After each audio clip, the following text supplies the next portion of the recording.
ជំរាបសួរបងប្អូនខ្មែរទាំងអស់ជាទីរាប់អានសូមបងប្អូនខ្មែរនៅក្នុងប្រទេសក្តីក្រៅប្រទេសក្តីមុនចូលគេងសូមសូត្របទសូត្រធម៌បទសាលភាញ់គឺបទ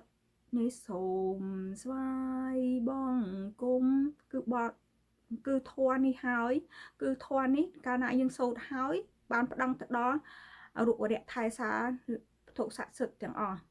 ហើយបទសាអាមាសម្ពុទ្ធគឺសូត្រធម៌បទសាមាសម្ពុទ្ធ3ដងរួចហើយសូត្រធម៌អតិពិសោភគវិអរហង្គអតិពិសោភគវិអរហង្គចំនួន8ដងរួចហើយចាប់ដើមបួងសួងសូមឲ្យវីរៈកងទ័ពខ្មែរយើងទទួលបានជោគជ័យឈ្នះអស់មាសត្រូវសូមបញ្ចប់សង្គ្រាមចាប់ពីថ្ងៃនេះតទៅបើបងប្អូនខ្មែរដែលកាន់សាសនាព្រះពុទ្ធគឺសូត្រតាមដែលខ្ញុំបង្រៀននេះតទៅ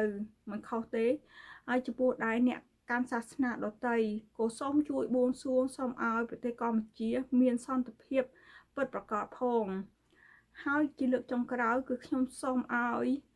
រាជរដ្ឋាភិបាលសូមដាក់ពាក្យបណ្ដឹងទៅតុលាការ ICC ICJ PPA ដើម្បីប្រទេសជាតិជាម្លប់ត្រជាក់ដល់កូនចៅផងចាសូមអរគុណ